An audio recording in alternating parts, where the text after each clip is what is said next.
Action. Cut. Bye. Hi, welcome to our new blog. This time, we thought we'd talk a little bit about 3D. Get a good look at your opening shot. Yeah, okay, there you go. Just arm in a little closer. Just watch your back. Hi, I'm Angus. Welcome to the world of 3D. Shooting The Hobbit in 3D is a dream come true. I mean, if I had the ability to shoot Lord of the Rings in 3D, I certainly would have done it. What I actually did on the Lord of the Rings is I had a 3D camera taking 3D photographs. Hopefully, one day, maybe even on 3D Blu-ray, we might be able to actually show you some of the 3D photos from 10 or 12 years ago. It's 3D and I've got reading glasses. It's all good. But now, the reality is that it's not that difficult to shoot in 3D. I love it when a film draws you in and you become part of the experience. And 3D helps immerse you in the film. But the essence of our camera system is a camera called the Red Epic. Really, it's this thing that enables us to shoot 3D on The Hobbit. But of course, to shoot 3D, you actually need two cameras. The problem that we have in the cinema world is that the lenses that we use are so large that we cannot get an interocular similar to a human's, which is the separation between your eyes. For us to get the two cameras as close together as possible, they have to shoot into a mirror. We have to use a mirror system, which is a rig that's designed by a company called Reality. one's left eye, one's the right eye. One shoots through a mirror, the other one bounces off a mirror, and so the two images are perfectly overlaid. With using two eyes, we can move the cameras apart and also, more importantly, is find a convergence point. For example, see around someone's face, just like you're looking at a friend. The convergence point is the screen plane itself. 3D forms two places: positive space, which is inside the box, what you see behind the person who's standing on the screen, and negative space, which is what you feel comes out into the audience, an arm, a bullet, or whatever you want. And the whole idea with these rigs is you can change the interocular and the convergence as we're shooting. We can see that separation on a 2D screen with a left and a right eye overlay. So we can do this live throughout a shot, changing our 3D effect the whole way through. Roll sound. We're watching the movie in 3D as we make it. That looks so good. You almost feel like you're in it. A lot of people have an image of 3D being big and cumbersome, and that's true, but we've got a lot of different rigs that we've built for different purposes. It's actually easier in this weird 3D world to have different camera systems for different uses. So this is a camera that we built to go on a crane that can move around and it never comes off the crane. This is the TS5 in a handheld mode. It's our main workhorse camera. It's light, it's small, so it allows Peter to get into very tight, narrow corridors and caves as if he would with a 2D camera. Oh, yes, yes, yes. You know, mobile camera work has always been very important for the films that I've made, and the last thing I wanted to do when we went to 3D was to restrict or change the shooting style. So with the camera doing the help as well, you don't need me to do much.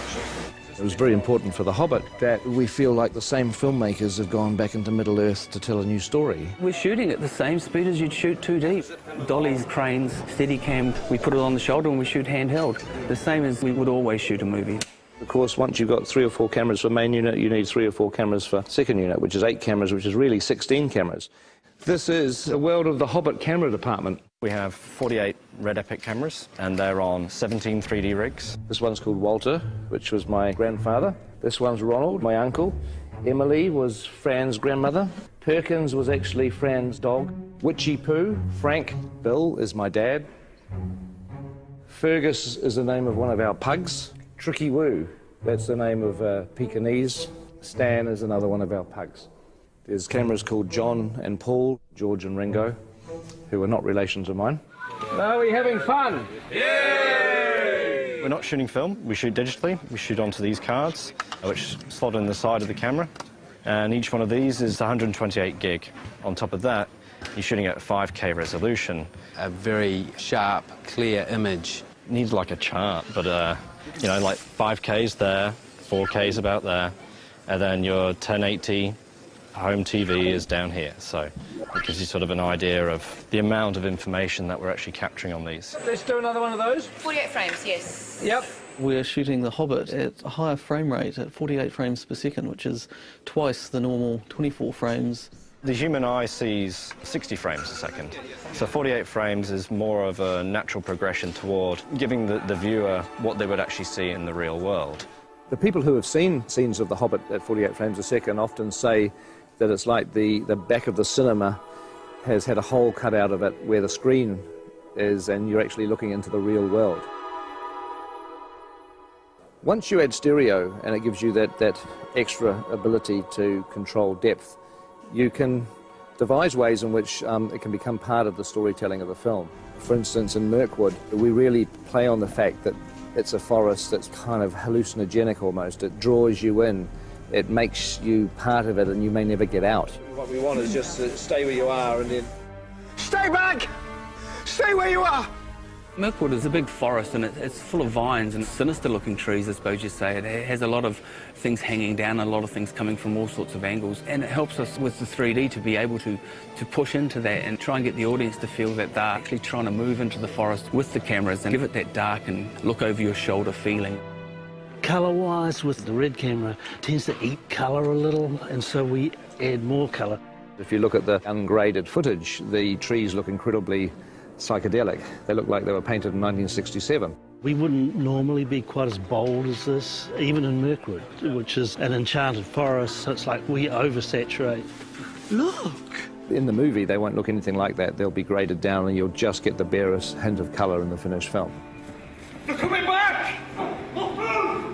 3D 48 frames is pretty unforgiving, and we have to change our whole way to go about coloring these things, because what we found out in early tests that if there wasn't enough red in these pieces, they would punch up yellow and react differently than normal skin with blood running through it. So here's an example. This is Graham McTavish as Dwalin, and we've had to add a lot of red tones to his makeup. So if you notice, if you stick your hand up next to your face, how incredibly pale this man is right now. I've barely seen daylight for the last 6 months, that's fine. Yes. So we have to add the blood in the piece to make him look like a normal flesh tone. It looks freaky now, but on film it's going to read beautifully.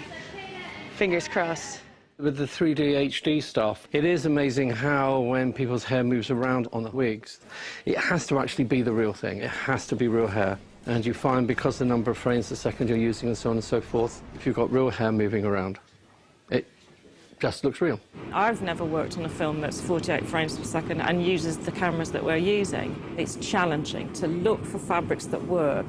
I know full well that a fabric that we bought ages ago for a dressing gown for Bilbo would probably make people feel sick if they saw it on camera. It's got spots on it with a little spot inside it, and it would just be like someone throwing stones at your face, I think. So I've avoided that fabric like the plague. It's in very poor taste! Others are just a joy to behold, and the camera picks it up and the audience could see every last detail. So in that sense, it's really exciting. This film is really breaking new grounds in many ways as far as the technology of the filming goes. But John and I are still working in our time-honoured methods of pencil and charcoal, composing pictures in 2D. And we thought we'd try and come up with some way of actually incorporating a 3D aspect into the way that we were producing the concept art. That might communicate more clearly to Peter and to the other technicians. So what we're doing is 2 drawings. One is in red, one is in blue, and the 3D glasses have a red lens and a blue lens, one for each eye.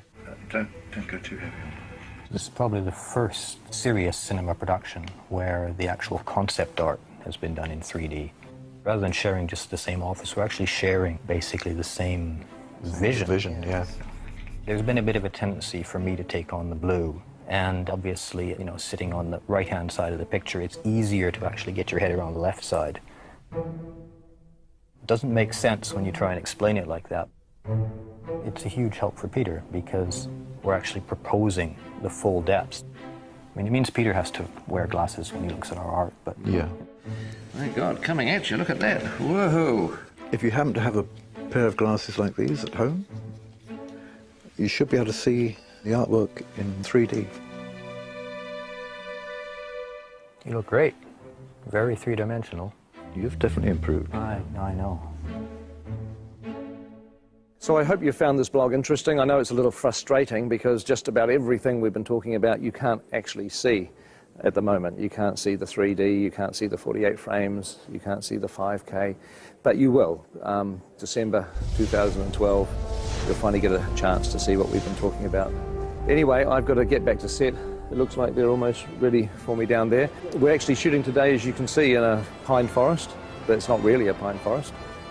It's a polystyrene and plaster pine forest. But very shortly, we're going to be leaving the studio and moving on to locations for a few months. So the next time we see you will be from a location somewhere in New Zealand. Catch up with you soon.